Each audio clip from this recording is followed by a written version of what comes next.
Well, everybody, welcome back to my first CB radio video of 2017. Then in the mornings when I leave for work at 5 o'clock, I like to cycle in and listen on the CB. So I've been using this one for a while. This is a President Randy. This is a Randy 2. Bit of rubber band around there because the PTC switch fell out. Managed to find it all. And I chat in the mornings to a couple of local guys.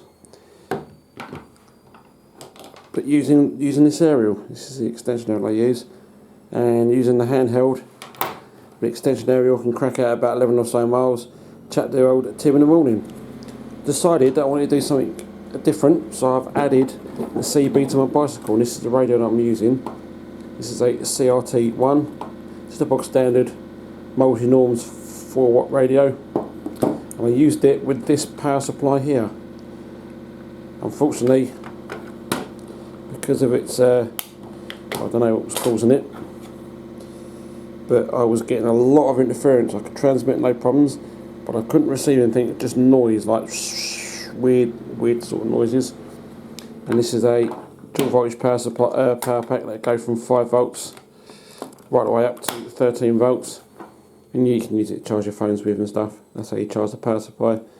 I used this cable here I got from the boot sale for an old power supply, and fired up with the radio. While this works, no issues on a T2LT, it doesn't work when I got it connected to the bike. So my solution I'm using now is one of these. Is it? This is an Overlander battery, 11.1 volt. I think it's a bit more. I think it's 12 volt. 2,900 milliamp hours. This is the battery from a drone. And believe it or not, it works very, very well. And of course, you have to have this when you set your aerial up. This is a Moonraker SWR 100, you can use any small meter. And the small patch cable is what I'll do now, is I'll go and show you it all mounted on the bike. Catch you in a sec. Right, we're outside and it's mounted with a Magmount, the aerial is, and it is metal, this rear mount, but the Magmount's not strong enough to stick on, so I Bungie Cord it down. So it clips on there and there, and goes over just to keep it nice and tight on there. And the aerial of choice is the Thunder Stick, and you SWR it up and down using adjusting the screw. I got it down to around 1.5 channel 1, and also got it down to below 1.2 on channel 40. Cable goes all the way along here. It's all tied up there. Try and cut some of the cable slack down. It goes into the radio at the back there. The radio is held on by the rig bracket and cable ties, and you can undo these screws here.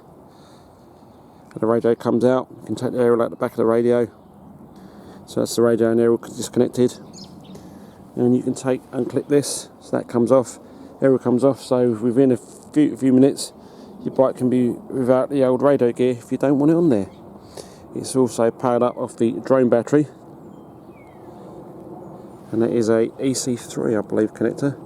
Or CubeSat was EC5, but it's EC3. Until I get one of them, it's going to be stuck on with blue tack, but hey, it works. I used that white power supply and I was getting nothing but interference. And a mate of mine, Tim, recommended that I SWR the aerial down. So I SWR'd it down with a new mount and this aerial here, and I was still getting interference. Hence why I tried the drone battery, and it's more or less A1, no problems. There are a few of us on in the mornings. There's Tim, there's Nighthawk, Oobung Jaffa Cake, Jake from London, somewhere he crashes in. John in Brownfield, you've got Uncle Barry, who's always walking upstairs with a cup of tea. And on the mornings we hear Dave having a stodgy porridge, take the bins out like the Black Hole Kel Cutter. I only have a laugh for you, Dave, if you watch the video. This is CRT1 rig. You've also got access to the up and down controls on the microphone. Unfortunately, the microphone is non-removable, which I'm not too keen on. And the power lead is not removable, which again I'm not too keen on, but never mind.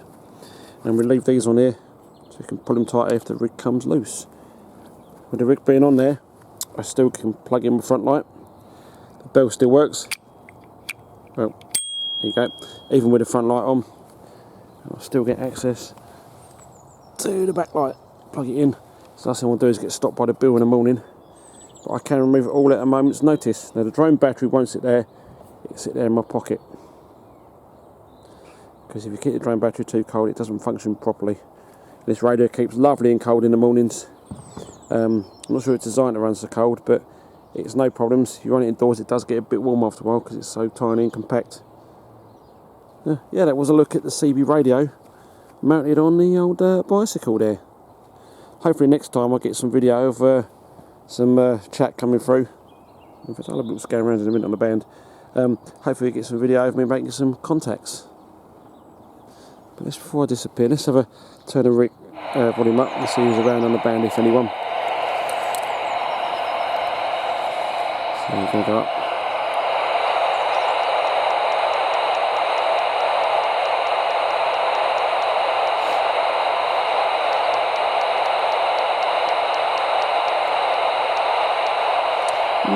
No one about on the band.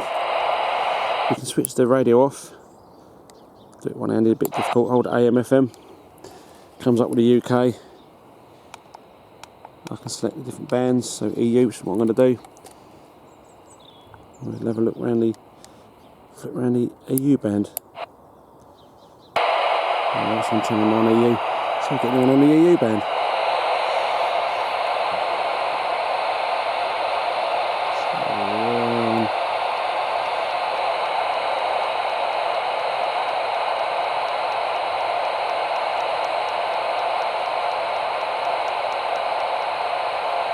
This one does AM as well, because AM is now legal in the UK. Lovely.